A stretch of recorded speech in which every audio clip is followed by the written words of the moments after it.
मित्रहरू, जय मसीह अनि नमस्ते। म आशा गर्छु तपाईँ आजको दिन आरामै हुनुहुन्छ। परमेश्वरको अनुग्रहद्वारा तपाईँले आज नयाँ दिन सुरु गर्न पाउनुभएको छ। परमेश्वर तपाईँको साथमा हुनुभएको कारणले निश्चय नै तपाईँको लागि सबै कुरा असल भइरहेको छ। आज म उत्पत्ति 1 को 27बाट केही कुरा पढेर सुरुवात गर्न चाहन्छु। यहाँ यसरी लेखिएको छ, यसै कारण परमेश्वरले मानिसलाई आफ्नै स्वरूपमा सृष्टि गर्नुभयो, परमेश्वरकै प्रतिरूपमा उहाँले तिनलाई सृष्टि गर्नुभयो, नर र नारी नै गरी उहाँले तिनीहरूलाई सृष्टि गर्नुभयो। बाइबलको यस खण्ड अनुसार हामी पाउँछौँ कि परमेश्वरले मानिसलाई, मानिस भनेको चाहिँ सबै मानिसलाई, संसारका सबै मानिसलाई परमेश्वरले आफ्नै स्वरूपमा सृष्टि गर्नुभयो। त्यसकारण हामी येशूलाई विश्वास गर्नेहरू जात पात उच नीचका कुराहरू मान्दैनौँ, किनभने प्रत्येक मानिस परमेश्वरको स्वरूपमा सृष्टि भएको परमेश्वरको हातको सुन्दर रचना हो। परमेश्वरले मानिसलाई आफ्नै स्वरूपमा सृष्टि गर्नुभयो भन्नुको अर्थ परमेश्वरमा निहित कतिवटा सबै गुणहरू होइन।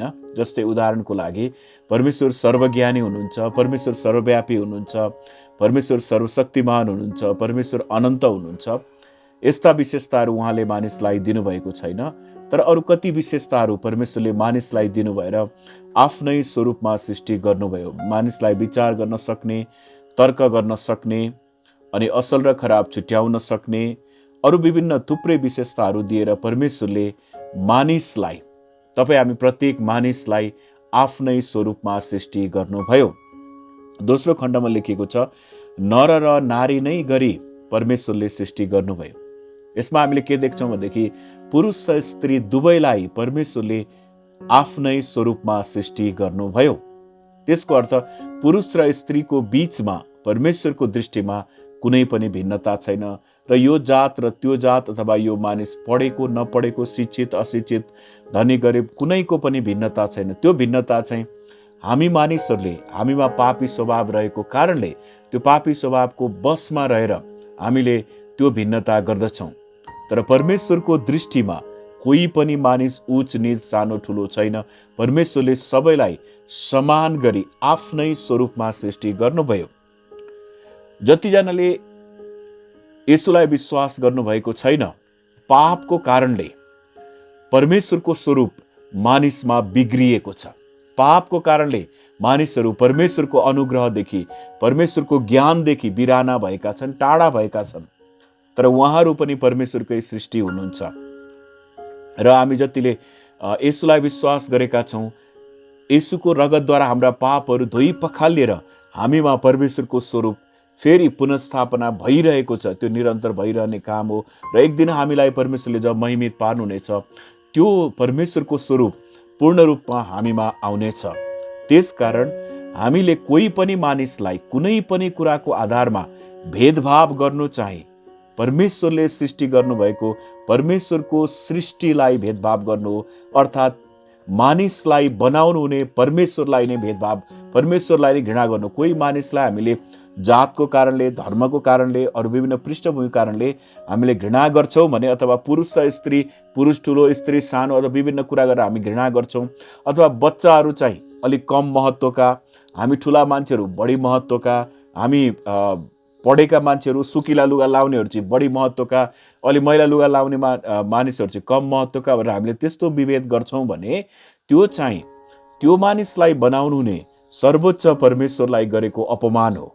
किनभने परमेश्वरले प्रत्येक मानिसलाई आफ्नै स्वरूपमा सृष्टि गर्नुभयो।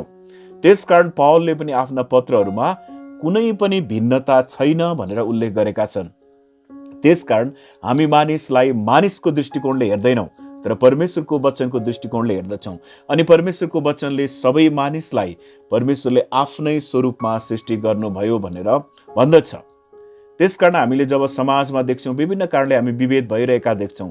जातको कारणले, मानिसको पृष्ठभूमिको कारणले, अरू विभिन्न कारणले मानिसले एकअर्कालाई विभेद गर्छन् अथवा मानिसले मानिसलाई घृणा गर्छन्, जुन चाहिँ परमेश्वरलाई मन नपर्ने कुरा हो, परमेश्वरलाई चित्त नबुझ्ने कुरा हो। किनभने परमेश्वरले प्रत्येक मानिसलाई आफ्नै स्वरूपमा सृष्टि गरिदिनु भयो। अब नर र नारी नै गरी सृष्टि गर्नुभयो भनेको परमेश्वरको नजरमा दुईवटा जात अथवा दुई किसिमका मानिसहरू भनौँ, अथवा दुईवटा लिङ्गहरू छन्, एउटा पुरुष एउटा महिला, अर्थात् नर र नारी नै गरी परमेश्वरले सृष्टि गर्नुभयो। अनि परमेश्वरको सृष्टिलाई क्रमशः अघि बढाउनलाई नै नर र नारी चाहिन्छ। एउटा पुरुष र एउटा महिलाको संसर्गबाट नयाँ जीवनको सुरुवात हुन्छ। त्यसैले हामी के विचार गर्छौँ भनेदेखि परमेश्वरले मानिसलाई आफ्नै स्वरूपमा सृष्टि गर्नुभयो, नर र नारी नै गरी परमेश्वरले सृष्टि गर्नुभयो। त्यसको अर्थ कुनै पनि भिन्नता छैन र परमेश्वरको सृष्टिलाई निरन्तरता दिनलाई नर र नारी दुवै चाहिन्छ। यो कुरा परमेश्वरलाई थाहा थियो, त्यसकारण परमेश्वरले पुरुष र स्त्री गरेर, महिला र पुरुष गरेर परमेश्वरले सृष्टि गर्नुभयो। हो, महिला र पुरुषको काम फरक छ, हाम्रो फङ्सन हाम्रो कामहरू फरक हुन सक्छ। महिलाले गर्ने काम एउटा हुन्छ, पुरुषले गर्ने काम एउटा हुन्छ। अनि महिलालाई एउटा अधिकार हुन्छ, परमेश्वरको वचनले दिएको छ, पुरुषलाई अर्को अधिकार हुन्छ। तर परमेश्वरको दृष्टिमा सबैजना समान छन्, कोही पनि तलमाथि छैन। परमेश्वरले सबैलाई समान प्रेम गर्नुहुन्छ। उहाँका पुत्रलाई विश्वास गरेर उहाँको राज्यमा आउनलाई परमेश्वरले ग्रहण गर्नुभएको छ र अरू मानिसहरू पनि उहाँको पुत्रमा विश्वास गरेर उहाँको राज्यमा आउन् र उहाँमा परमेश्वरको स्वरूप पूर्ण भएको परमेश्वर चाहनुहुन्छ। आज यही कुरालाई विचार गर्दै तपाईँको जीवन परमेश्वरको उपस्थितिमा बिताउनु भएको होस्। आमेन। जय मसीह। नमस्ते।